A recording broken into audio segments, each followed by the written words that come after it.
These lights are also really nice and bright. Hey, thank you all. This is obviously the last Dome session for the day. There's obviously the one out there, so it's nice to see you coming in here and spending time with us. Look, there's no question. I'm a bit old, got grey hair, you can tell. This is by far the best financial festival I've ever seen. I'm assuming many of you aren't in the finance industry. If you've ever been to one of those conferences, they're very, very boring, so this is much, much better. You might have already heard that from a lot of the people today. So look, congrats to the Equity Mates guys. This is unbelievable. I've never seen a Dome in my life like this, so look, incredible. My name's Blair Hannon. I'm the head of investment strategy for Global X. So you might not even know who Global X is. So we're an ETF company. I think you probably got that much from our strange title to this session. So look, we're a US-based business that is now coming to Australia. What you might know, though, is the previous business that we have merged with, which is ETF Securities. So some of you might have some of their ETFs, and if you've got a portfolio of ETFs, hopefully we can talk to you about that today. So look, yeah, Global X is the new ETF Securities, and we really want to bring all that sort of global powerhouse of what an ETF provider is, like you would find with some of those big ETF providers you might be very familiar with, and bring them down to Australia. So what are we going to do? So what are we going to do now? We've got sort of 25 minutes to go. We're going to do this is our inaugural ETF Off. I'm not telling you to F off, which we did figure out later in the day when it worked that way, but we're going to hear three pitches, three of our different stars who work for Global X, and at the end, we're going to get you to vote on who the winner is. Now, there's no prizes for these guys. It's just going to be bragging rights until next year. But we're probably just going to do it with a show of hands, or we can make some noise, although this place gets pretty weird and reverberation on the back of it. So we're going to get one at a time. They're going to come sit down. Maybe we'll ask some questions at the back end, and then you guys will vote. And hopefully, you hear some good things. So we're going to talk about three themes. Okay, so three themes. And what we're going to do, we're going to start with our first speaker. Our first speaker is Will Taylor. So Will is one of our portfolio managers. So to run an ETF business, you need some guys and some girls who actually make sure that the ETFs actually do what they say they're going to do, which is track the index. Because actually, it's funny because there's not that many ETF providers here today. There's a lot of people who are doing ETFs, more of the active space. We're on the passive side, so we're going to track an index. So Will's job is to make sure that the ETFs actually do what they say they're going to do. So you can check that on our website or any other ETF provider's website. Make sure that they're actually, we're holding up our end of the bargain. Will is English, so don't deduct any points from him when you're voting. He's a good bloke. We've let him in the door now. He's going to talk on hydrogen. So he's going to talk on hydrogen, which some of you probably remember as the Hindenburg when it blew up. That's not it. There's more to it. So he's going to talk on hydrogen, why this is the next big thing in energy. So Will, come on up.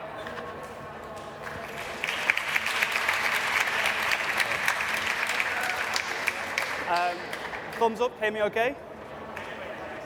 Right, so to embrace this kind of futuristic dome-like feature we've got going on, it's going to turn into a time machine, and we're going to, instead of going back to the dinosaur age, we're going to go forward to 2050, which is the year in which the planet is aiming to go net zero emissions. Okay, so we're in 2050. We can see hovercrafts, we can see AI robots, we can see more ponds in the eastern suburbs.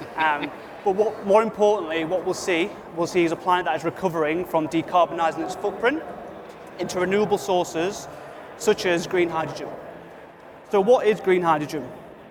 Green hydrogen is where renewable electricity is used to power these big machines called electrolyzers that split water into oxygen and hydrogen, for it then to be stored in liquid or gas form, and then for it to have uses in areas such as farming, refineries and industrials, and even transport. Okay, so we're in 2050. We've got to net zero. How have we done that? So what we will have seen government a massive shift in policy, which has stimulated demand for green hydrogen, and you'll see sizable investments in this area. So by increasing capacity and scale, this will have brought down the cost differential versus fossil fuels, ultimately making renewables a lot more competitive. So for example, back in 2021,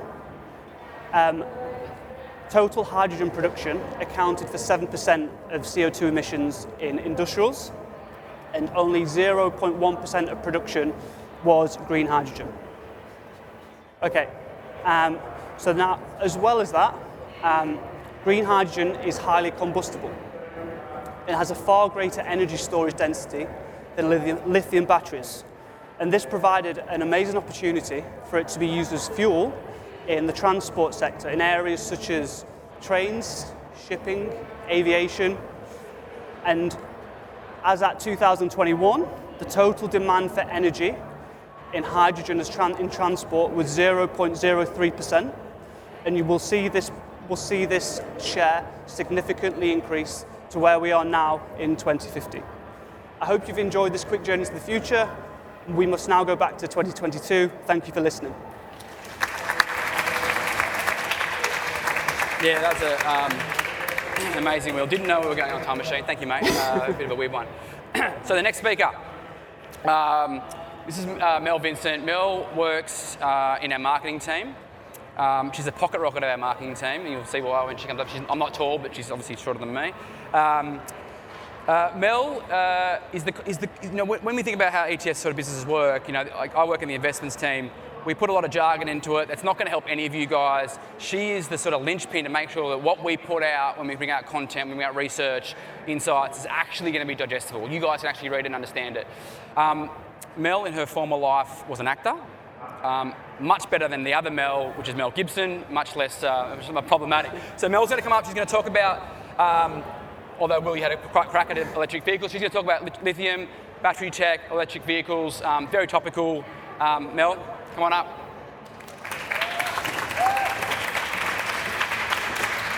Good afternoon, everyone. Thanks so much, Blair. As Blair mentioned, I'm going to chat to you guys about lithium and battery tech and the kind of investment opportunity that we're seeing over the next few decades there.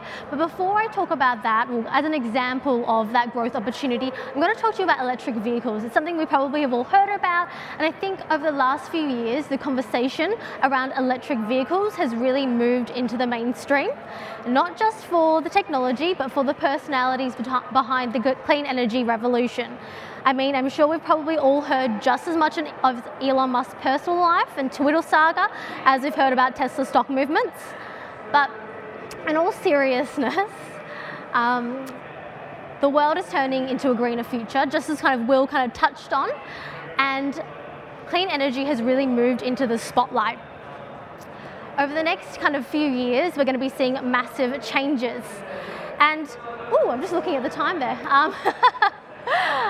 So basically, clean energy is the future, and how do we kind of access that? That's what I'm going to touch on today.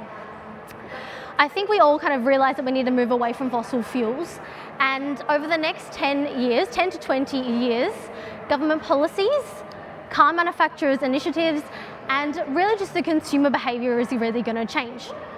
Over the next 10 years, car manufacturers are committed to electrifying up to 50% of their fleet. So traditional car manufacturers like your Toyota, like your VW, like your Mercedes are committed to electrifying up to 50% of their fleet, which is massive, right? And not just that, this is where governments are really stepping up to the table. I mean, I'm sure we've all really heard about, read about all the global policy changes as we move towards that net zero. But what are governments doing in Australia? So government subsidies are supporting EVs. Subsidies are making it much easier and more attainable for us to all here to purchase EVs. I know right now they're quite expensive, right?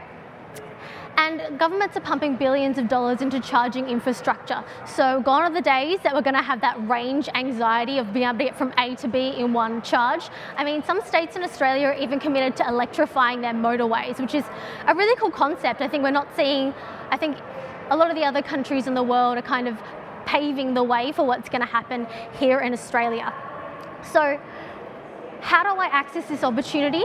How do you be a part of the biggest shake-up in the transport industry? Well, there are a few ways, but how big is the opportunity exactly? Well, over the next 10 years, the EV investment opportunity actually represents a $1.4 trillion investment opportunity, which is massive. Trillion's a really big number to me. And lucky for us, there's room for everyone. I mean, look at Tesla. It's a really good example here. Arguably, over the last 5 years, it's been one of the most successful stock stories. I mean, Tesla's a funny one with Elon Musk owning Twitter now and all that stuff, but it has been one of those really success stories. But there's actually opportunity for us a little bit further down the supply chain. So when we think about EVs, we can think about the technology behind them. And this is where I'm going to go into lithium. Now, lithium is an essential part of battery technology. And traditionally, lithium has been a very undersupplied market, but this increased demand for electric vehicles has supercharged investments into lithium miners, so much so that lithium has actually become a major commodity player. I mean, two examples are just in Australia. Alchem and Pilbara Minerals have actually made their way into the ASX 200. So there's a lot of opportunity further down the supply chain, not just for those big EV manufacturers. So how do you access this investment opportunity? There are a few ways. I'm going to touch on two. First one is through traditional stock investing. So you could invest in a company like Tesla, or you could invest in a mining company. Both great investments, but you have risk there. So you have diversification risk, you have sector risk, you have geopolitical or geographic risk. Another way you can invest in is through an ETF. So an ETF, I'm sure if we're all here, we probably know what an ETF is, but an ETF is a really nice way to diversify your investment. And if you're investing in an ETF that has that battery technology theme, not only are you getting those big players like your Teslas, you're also getting companies all the way through the supply chain and the value chain. So you're getting your Teslas, you're getting exposure to battery storage, you're getting exposure to those mining companies that are making battery grade lithium, like your Pilbara Minerals.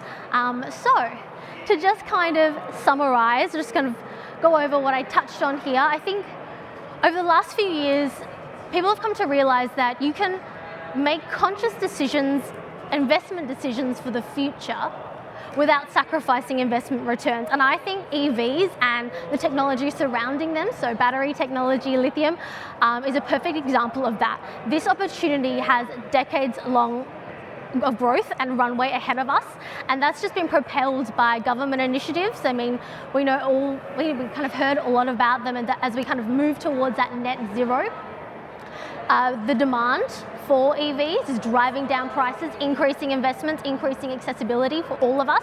And then just finally to touch on, and I think we'll touch on this a little bit as well, but I think it's really nice to, when you're making investments and when you're thinking about investing, is to have that forward-looking mind. Wouldn't you want to invest in something that's going to better our future and for futures to come? Thank you. Pretty compelling. Saying that, I actually, just walking across the road up here, nearly got run over by one of those Hyundai Iconics. I couldn't hear the damn thing, so like they need to at least put the sound in these cars. Okay, so last talk, and I'm gonna ask one of these guys some questions when they sit up here as well, so we've got a little bit more time. This is Kanish Chugh. So Kanish is the head of our distribution team, technically Mel's boss, so vote for her over him just to make him annoyed. He's the wise old head of this trio. Not as wise as me, I'm the one with the grey hair. He's still got dark hair, thankfully. So he's going to come up, he's going to talk to you about semiconductors. So you may or may not know, semiconductors are basically everything. They're going to be in the headphones, they're going to be in your phones, they're going to be in the cars. They are literally everywhere. And he's going to give you the rundown on why, even though they've been around for a long time, they are still the biggest thing to come in technology. Kanish. Thanks, Blair. Now, obviously, full disclosure, I actually hold the ETFs that both Will and Mel talked about, and I also hold the ETF Semi that I'm going to be talking about today as well. But before I get into that, I actually want to say, for us to be electrifying the automobile industry, for us to get to green hydrogen and be at that net zero in 2020, how are we going to get there? You need actually microchip power. You need semiconductors. So theoretically, for both of these two megatrends to work, we need semiconductors. Now, what are a semiconductor? You know, Blair touched on that earlier, the fact that your headphones, my mobile phone, everything is powered by semiconductor chips. It's basically what powers all electronic devices. But to take a step back even further, how is the industry broken up? So the industry in semiconductors, you can think about it in four main ways. You've got the chip designers, so that's companies like NVIDIA. So they make graphic processing cards. If anyone here plays Minecraft or FIFA or Call of Duty or whatever, that's basically what gives you those graphics. You've got the chip manufacturers. They are companies like Taiwan Semiconductors, TSMC. They basically have foundries. They create and build those microchips. Then you have essentially companies like Intel, do both the design and manufacturing. So they're a bit of an all-in-one. And then you've got equipment makers. They're companies that basically piece it all together. So ASML, who's heard of ASML here? Yeah, okay, a few show of hands. It's the largest company in Europe. Now, ASML is a Dutch company. They make lithography machines. Now, these lithography machines essentially are using ultraviolet rays to print on the silicon chip, the microchip onto a silicon wafer. Now, let's think about how much each lithography machine costs and how long it takes to build. Now, ASML actually is a monopoly around that lithography technology. They make about 40 per year. Each costs roughly around 150 million US. That's double what you would pay for a Boeing 737. Now, that's the concept of where we are at from the chip manufacturing industry. Now, in terms of demand, and in terms of why this is a megatrend, to be fair, as I said, I hold AC/DC, I hold HGen, because I hold them because they're megatrends. They're structurally going to be driving the future innovation. And they're megatrends because they have government policy support, as does semiconductors. Semiconductors has support right now from European governments, US governments, really trying to domesticate that chip manufacturing. And that's because they're trying to de-risk away from some of those geopolitical tensions. Obviously, more recently, we've seen about the US-China, passing of rules around not selling US chips to Chinese companies. There's a lot of concern, China and Taiwan and China tensions. So US government, for example, is trying to get Taiwan Semiconductor to build one of their foundries, that's the factory that builds these chips, in the US. So they're trying to de-risk, so policy support. You then have corporate support. Now, for a Tesla to work, you need semiconductors. So there is generally corporate support. And interestingly, so from an R&D perspective, so research and development, capital expenditure, that's what drives some of these technological growth themes. You would generally say that you would need very high CapEx and that capital expenditure. The semiconductor industry has one of the highest capital expenditures and R&D budgets in line with biotechnology. And then finally is consumer demand. So where is the demand coming from in terms of chips? Well, it's coming from personal electronics. It's coming from, obviously, things like that stereo system and that speaker. So you're going to have personal electronics, laptops, mobiles, communication devices. You're also going to have it from electric vehicles and automobiles. But automobiles make up about 10% of semiconductor chip demand at the moment. But if you're going to have that EV drive, you're going to have that green hydrogen, it's expected that about 50% of a car's manufacturing cost will be the electronics themselves. Now, that is what you're driving. Now, just to touch on in terms of obviously where we sit, to be here in the future, to be anywhere in any of the growth megatrends, semiconductors are the oil of the future. Thank you, Ganesh. I don't know if we can get that. These microphones turned up, did not foresee we're in a nightclub, obviously we knew this was coming. So what we're going to do, we've got about 5 minutes to go, just 6 minutes to go. I already speak loud, so hopefully you can hear me okay. We're going to ask one question each. You basically get a minute and yell, okay? Scream it out as loud as you can. So Will, we'll start with you because you're at the start. You're from the UK. You know that it's been a pretty tough time in the UK. We had Russia issues around gas. Do you think something like, it's probably a good idea, do you think something like hydrogen could solve or help solve that problem for something like the UK? Yes, that's a good question. So Australia don't really have this problem, but yeah, you've seen it in Europe, right, with the supply disruption and being turned off the taps. Louder, sorry. There we go, it's a little bit better. And it's only signified the importance of energy security, and hydrogen can help in that in a couple of ways. Firstly, through diversifying the energy mix.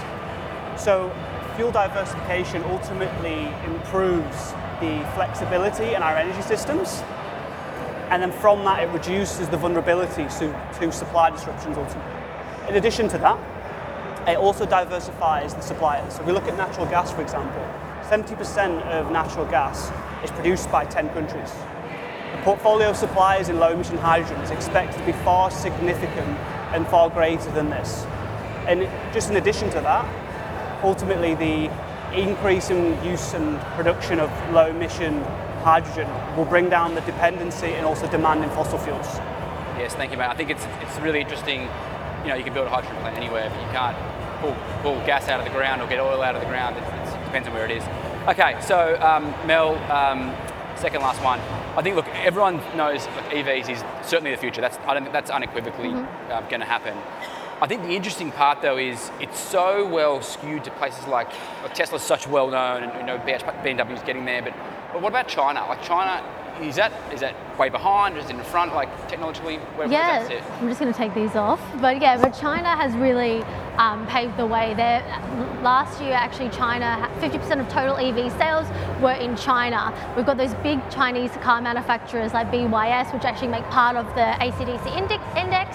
But I think China, as well as countries like Europe, the UK, and the US, they're really paving the way for charging infrastructure and the adoption of EVs. I'll make it really short and sweet because I can hear the music's about to start. Yeah, look, China's obviously a massive opportunity. Just people-wise, obviously it's huge. Yeah. Where they've got the curve. Population's massive. Kanish, look, I think you made a really compelling argument. Let's be honest, like semiconductor stocks, it's been tough. It's been a tough ride. Like anyone who's sort of kept an eye on some of these stocks, Nvidia, Intel, certainly not having a good time this year. So is this more catching a falling knife, or are we talking about an opportunity here? Yeah, so I think the key part around the current performance on the semiconductor industry, why is that occurring? Generally, when you have rising interest rates, growth stocks, companies that are putting a lot of money into R&D for that future growth that people are paying those high PEs, that price to earnings, they're going to be hardest hit. Right now, that's been the case. You've got recession looming on the horizon. You've also got this idea of chip shortage. Now, everyone talks about chip shortage. There was this massive increase in demand over 2020, 2021, and sort of up into 2022 because people were buying more electronics. They're sitting at home. They need to work from home. They need to buy a new laptop, a tablet, the headsets. But what's actually happening now with rising inflation, demand is starting to drop. So what you're seeing is a lot of these chip manufacturers have basically ramped up inventory to try and take up that, reduce that shortage. And now with demand dropping ever so slightly, it means that they're sitting on more supply. But how's that actually translating? So that's what basically a lot of the short-term and medium-term pullback that you're seeing in the industry right now, because all these companies, Intel, they're coming out with their earnings results. They're saying we're sitting on more supply than we thought we would. Demand's dropping, so therefore people are starting to go, well, what's the future going to look like? But chip shortage right now, according to Bloomberg, in terms of orders from lead to when it's actually delivered, is 26.8 weeks. That's double what it was in late 2019. And actually, the contraction that we all talk about, that's in August. The contraction was 1 day from the July figure. So that's the part there, is that there is going to be starting to be a shortage in terms of that demand. There is that sort of slight inefficiencies that are going to occur.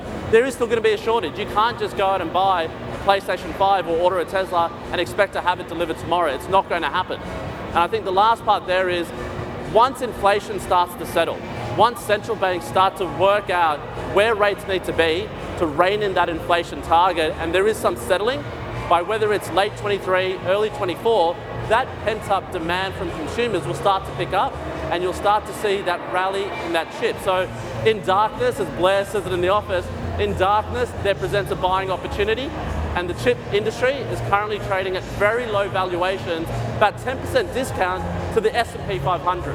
That's massive, because in late 2021, it was about a 15-20% over valuation compared to the S&P 500. So I'd say it's a long-term play, but there potentially is an opportunity to come in and dollar cost average into that. Look, amazing. Obviously, so, no advice.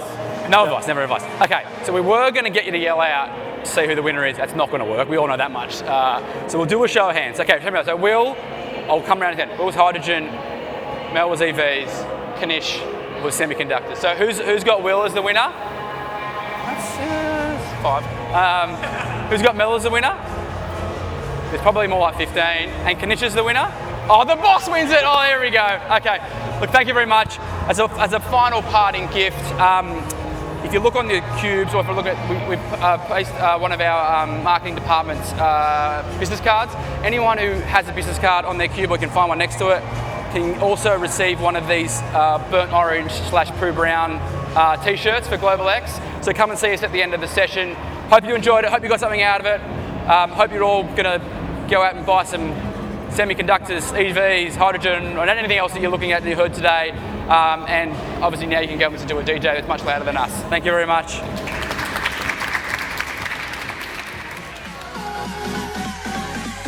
Equity Live. I will say this about investing. Everything you do learn is cumulative. What I learned at 20 is useful.